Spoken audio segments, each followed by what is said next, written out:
Hi, this is John, and today I'm gonna talk about the self-threshold swing with these ID VG curves, which is linear scale, and ID-VG curves, which is log scale.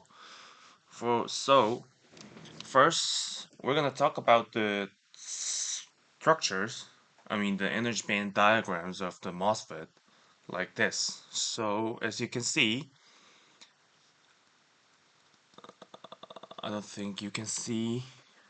Yeah, you can see right now, right?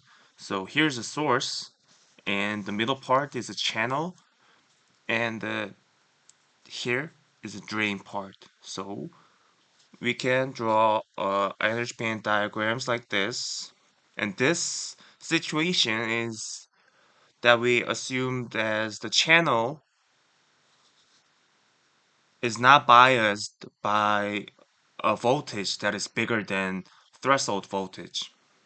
So we can we can figure out that the source and channels potential difference is big enough.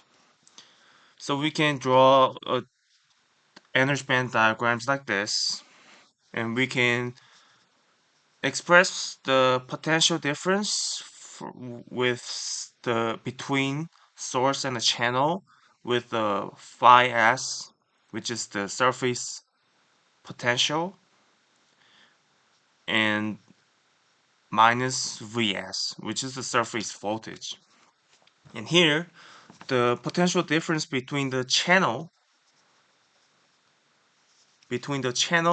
and the drain, we're going to express this with the surface potential minus drain voltage. So, with the situation, we can draw. I think I don't have a pen right now, but we can draw a Boltzmann tail in surface in the source like this big.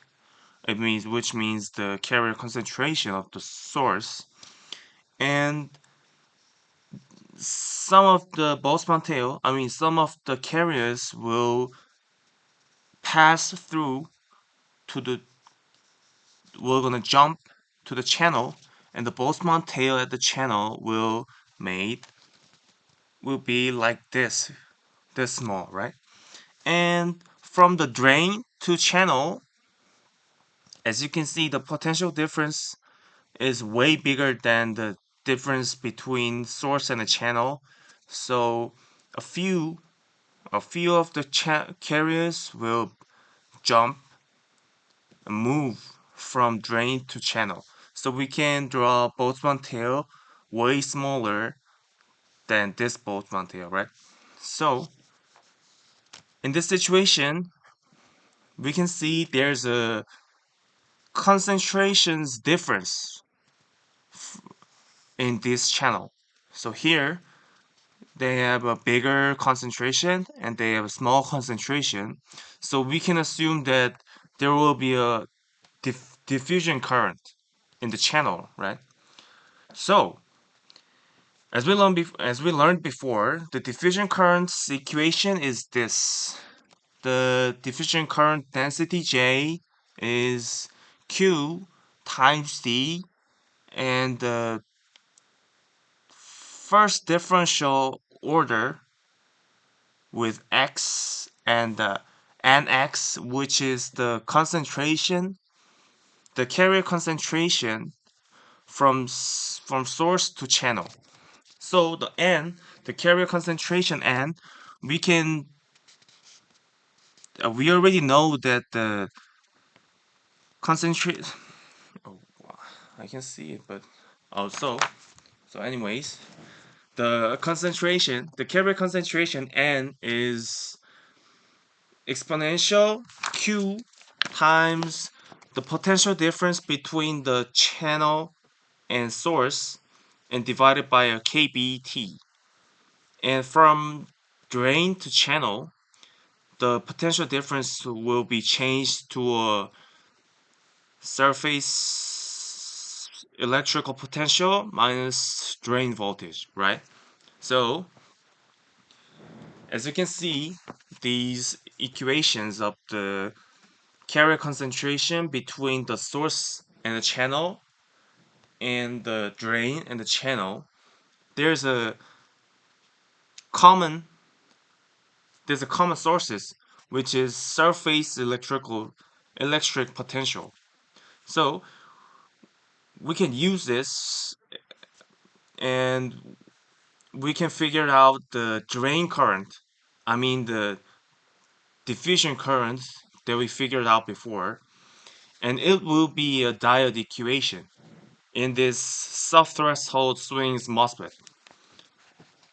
So the sub-threshold current ID is looks like this. I0, which is the current when the threshold voltage biased, an exponential Q times gate bias minus threshold voltage, and we're gonna divide this with N kBT, which N is a diode's ideal factor, which means the couplings between the gate and the channel. And when we see the IDVG curves in the log scale, we can figure out the sub-threshold swing, which is the which is the slope of these IDVG curves.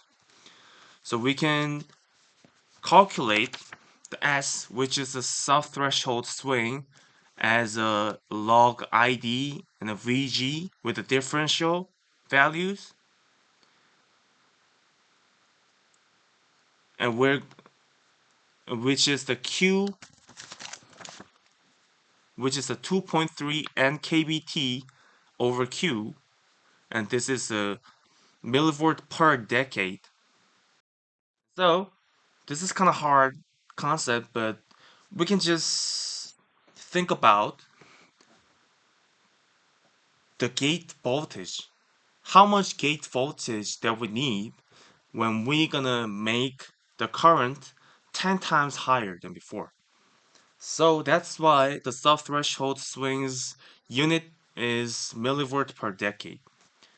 And in ideal situation, the sub-threshold swing have to be a 60 millivolt per decade in a room temperature.